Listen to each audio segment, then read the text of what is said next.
I want to talk to you about a personal experience and how I would go about as a personal injury lawyer and how I've actually gone about a car accident settlement in Colorado.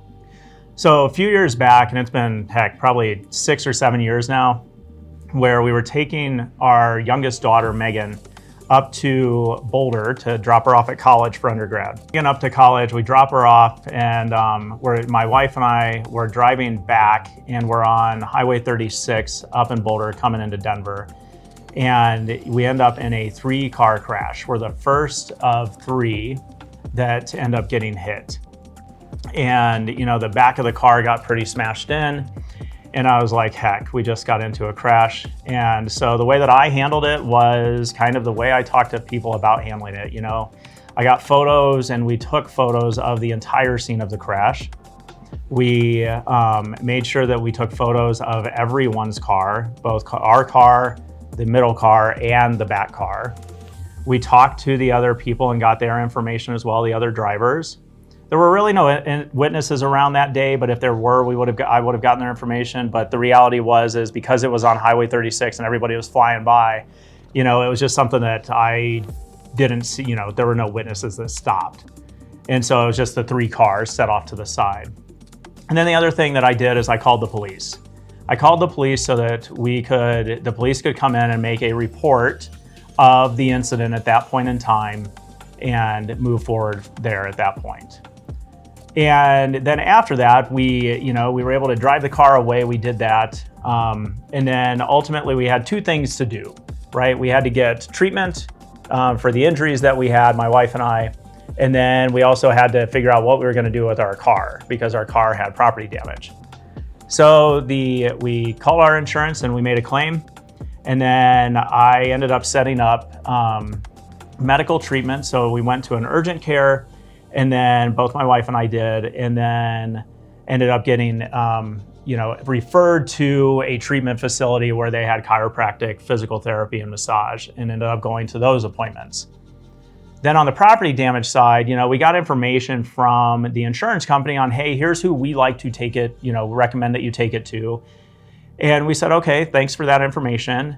And then we took it to our mechanic, who we trust and like and have known for years, because I wanted an accurate assessment and not a insurance's kind of assessment on the damages to my car. I wanted my mechanic to actually give it a true once over and take a look at it. So just because the insurance company told me to take it somewhere, I'm not legally obligated to do that. So I wanted to have some control in my vehicle getting properly repaired. And so that was part of the action that we took there.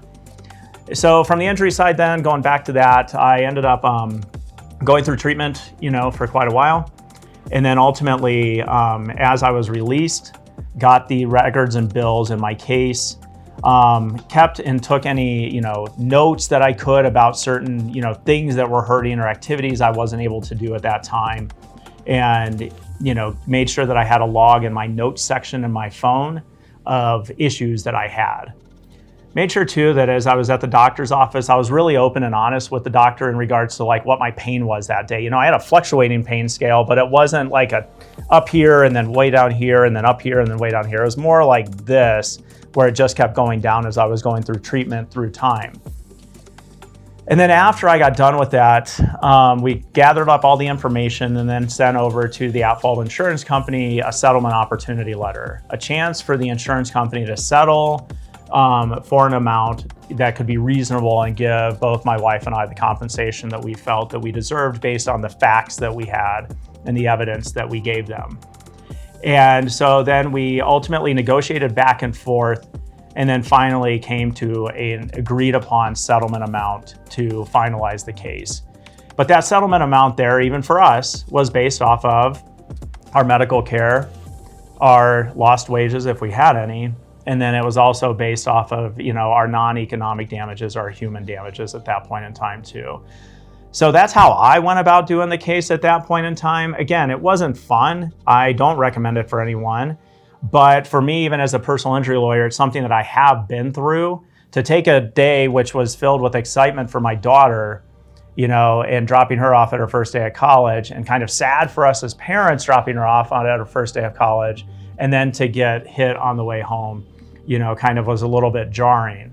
And so obviously that, memory in that day still has, both a roller coaster of emotions with it, but it's something to where at least knowing the process is for me what was really helpful, and understanding and having the education to be able to walk through it helped me out. And it definitely helped give my wife a sense of, calm and understanding on what the process looks like without kind of just not knowing it all and being unsure. So that's how we walked through the process, and ultimately understood what the settlement amount should be and look like for our own case.